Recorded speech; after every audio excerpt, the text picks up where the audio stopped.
My pathway to literacy began when I was just a baby. My mom set up a rocking chair in my bedroom soon after I was born. Every night, she would sit in this chair with me in her arms and sing to me. She and my father made sure that I was exposed to as many words and sounds as possible from a young age. In addition to these songs, my parents both read to me as much as they could. Goodnight Moon, the Mr. Men series of books, as well as countless others, became every night reads. As I grew older, my mom would read increasingly complex books to me. She started with books like A Wrinkle in Time by Madeline L'Engle, and then we moved to the Lord of the Rings series by J.R.R. Tolkien. Time would fly every night before I went to bed each time we visited these fictional worlds. At every point in my life, my parents cultivated reading and literacy skills through their actions. To this point, my local library had a summer book club to encourage reading for children.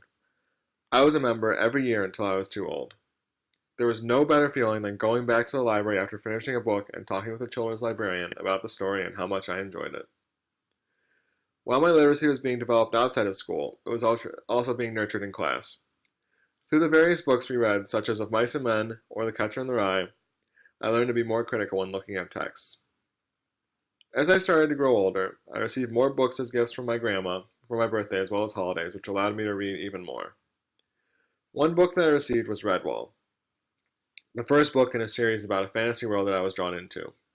I would spend hours reading the books of this series, transported to a fantasy world in which woodland creatures resembled the knights of the medieval times.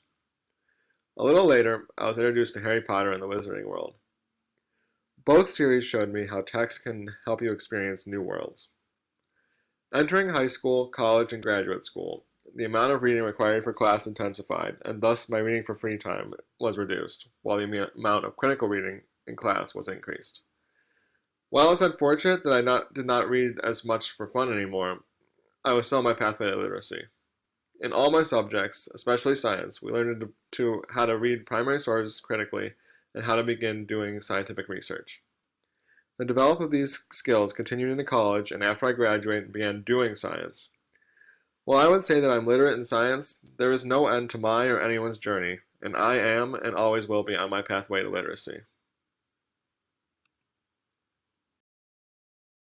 Created using Powtoon.